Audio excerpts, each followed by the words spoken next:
Hola a todos, mi nombre es Alexis Herrera, soy director de consultoría para Latinoamérica en The Market Connection Group. ¿Qué es el retorno de inversión ROI en la experiencia del cliente? El ROI en la experiencia del cliente es poder ganar dinero a través de gestionar mejores experiencias de nuestros clientes, experiencias superiores. Siempre la experiencia es un tema comparativo, siempre nos van a comparar contra la competencia. Siempre va a ser un tema de la experiencia que me entregó uno u otro proveedor. Cuando entregamos mejores experiencias que nuestra competencia, pues ganamos lealtad de los clientes. Ahora, esto tiene que ser negocio. Suena un poco obvio, pero siempre hay que estimar qué tan buen negocio es. Y con diferentes segmentos será diferente, diferente magnitud de negocio, y tenemos que cuidar a todos los clientes, todos son importantes, pero definitivamente gestión de la experiencia del cliente tiene que ser una unidad de ingresos, tiene que producir dinero para la empresa. ¿Cómo obtener retorno de inversión en la experiencia del cliente? Yo digo que es una escalerita, porque un escalón te va llevando al otro. Entonces son 4 pasos fundamentalmente. El primero es tener buena puntería, apuntarnos muy bien en los segmentos de mercado, las unidades de negocio, los objetivos de negocio que tenemos en ambas, ¿no? Es un tema de atraer más clientes, es un tema de retención. ¿Dónde están los retos de negocio? Apuntarnos muy bien. Y aquí tiene que haber muy buena analítica. ¿Cuánto vale un cliente promotor versus un cliente pasivo, un cliente detractor, por ejemplo? Hay que tener muy buen análisis de CX cruzado con análisis financiero. Esto nos lleva a decir dónde tenemos problemas de CX que nos den mayor rendimiento cuando los solucionamos.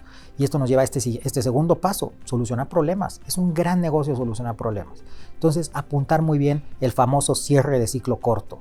Cuando metemos la pata con algún cliente, en menos de 24 horas vamos, solucionamos el problema, recuperamos a ese cliente, recuperamos la relación con el cliente, y esto en consecuencia nos va a dejar mayor retención de los clientes, muy buena voluntad, mayor venta incremental, mayor venta cruzada. Lo tenemos que apuntar muy bien. Por eso el primer paso es un escalón, siempre para luego recuperar servicio, y esto nos da un aprendizaje muy grande para trasladarlo a ventas.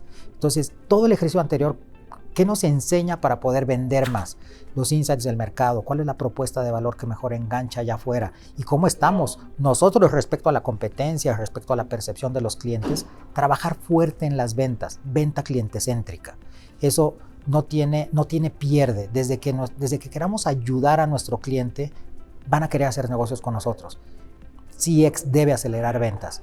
Y estos 3 escalones nos llevan a qué tenemos que transformar al interior de la organización. Siempre va a haber temas de proceso que hay que mover, pero a este punto hemos ganado muy buena voluntad en la organización, buenos resultados, presupuestos, muy buen enganche de la alta dirección, para que podamos con mucho músculo llegar a transformar esos temas más estructurales que nos van a permitir claramente diferenciarnos y ser muy disruptivos en el mercado. Son esos 4 pasos. ¿Cómo medir el ROI de la experiencia del cliente? Hay que hacer el modelo de datos, seguro, pero no es ciencia nuclear. Tiene su ciencia, pero no es ciencia nuclear. Entonces hay que hacer un modelo de datos. Yo hablaba en la conferencia de los comportamientos económicos del cliente. Entonces hay que partir de comportamientos económicos. Por ejemplo, el primero que tenemos, ventas, ¿no? Ese es un comportamiento económico de mi cliente. Cuando me compra, tiene un valor económico para mí. Suena bobo lo que digo, pero es un comportamiento que a mí me trae dinero. El que me compre. Y entonces, ¿qué me puede hablar de la compra? ¿Qué indicadores me pueden hablar de la compra? Me pueden hablar, claro, a cuántos clientes les vendo, pero me puede hablar también a cuántos clientes no les vendo. Entonces, ¿cuál es mi tasa de conversión de ventas y cómo eso se habla con NPS? En el caso veíamos cómo los vendedores que mayor NPS tienen una tasa de conversión mucho más alta, mucho mejores ventas y mucho mayor ticket promedio. Es otra de las métricas importantes de venta. ¿Cuál es el ticket promedio de mi venta? Y entonces tenemos ahí, de lo que vamos hablando, tenemos 3 o 4 métricas que ya hay que empezar a cruzar con experiencia. Comportamiento 2, ya me compra, que se quede. Antigüedad del cliente, esa es una métrica que hay que cruzar en nuestro modelo de datos sí o sí.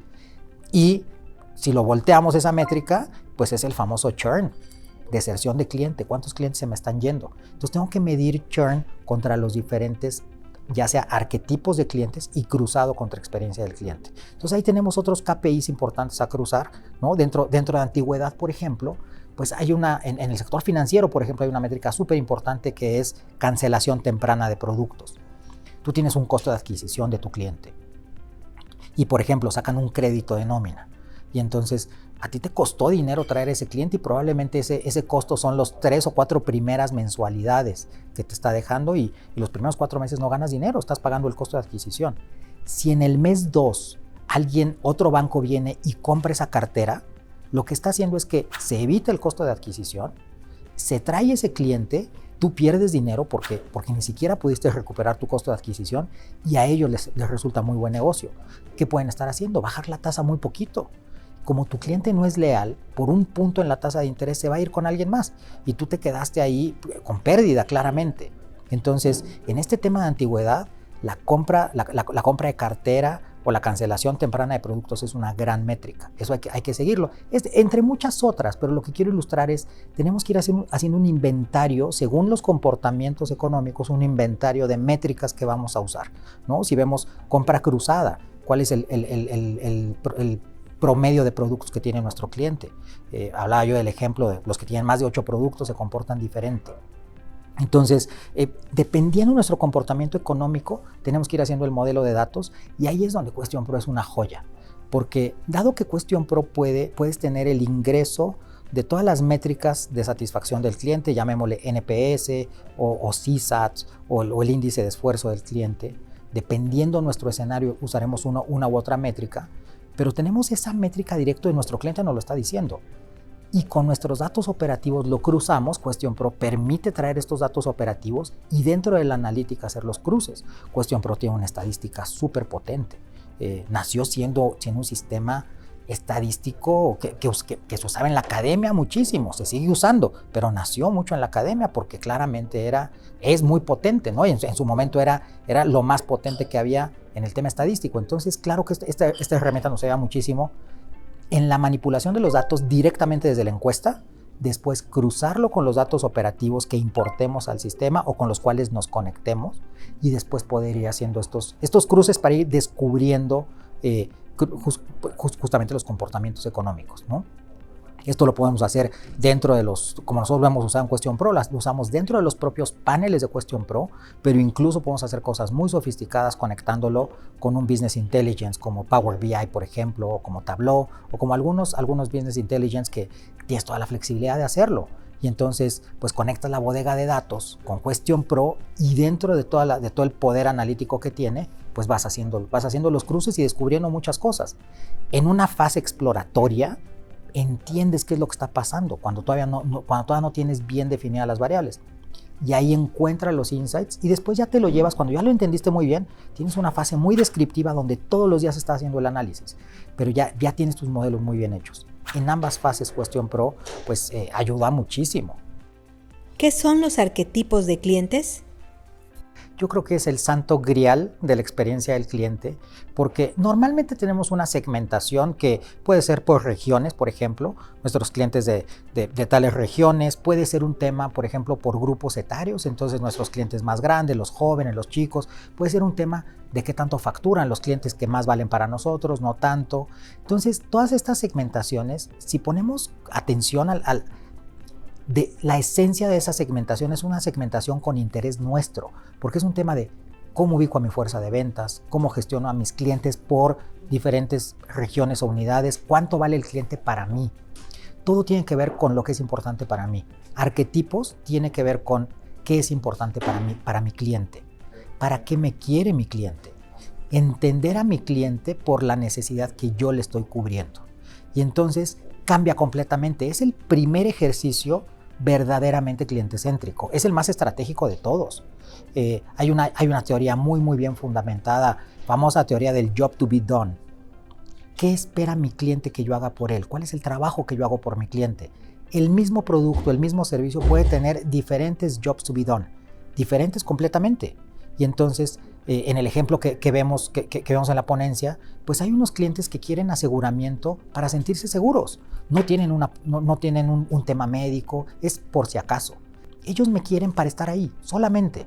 Tenemos otros clientes que pueden tener un uso mucho más rutinario, quieren hacerse check-ups, a lo mejor la edad ha ido llegando, tienen algunos padecimientos que no son graves, pero ya les duelen las rodillas, ¿no? O de repente ya son mucho más conscientes de su salud. ¿Para qué me quieren? Para que yo los acompañe en su salud, para prevenir. Es un trabajo completamente diferente al que estoy haciendo por ellos.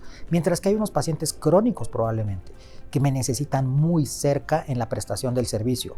¿Cómo comunico lo que yo hago por ellos y cómo les entrego esa experiencia? Va a ser totalmente diferente dependiendo el para qué me quieren, dependiendo su arquetipo. Y arquetipos, eso vive tanto en el negocio B2B como en el negocio B2C. En el negocio, en los escenarios de negocio a negocio, los arquetipos son sumamente potentes, sumamente porque tus clientes negocio a negocio te van a querer para cosas diferentes. Cuando tú encuentras los arquetipos, te vas a dar cuenta que incluso el cómo ubicas tu talento, quién atiende a cierto tipo de clientes, es completamente distinto. Tus estrategias de gestión de talento cambian completamente, tus estrategias de gestión de canales de atención, tu propia propuesta de valor, incluso tu estrategia de precios cambia dependiendo del arquetipo. Pero la esencia es muy sencilla, entender mi cliente, quién es, qué necesita de mí y entonces cuáles son las expectativas y cómo puedo pues solventarlas de mucho mejor manera. Entonces arquetipos es potente, súper potente. ¿Cómo crear los arquetipos de los clientes? Arquetipos normalmente se le ha entrado desde un tema un poco soft, ¿no? Probablemente los tipos de clientes, las personalidades, y eso es súper importante. El primer ejercicio que hay que hacer para sacar arquetipos es analítica. Entonces tienes que analizar el uso que le dan a tu producto o a tu servicio.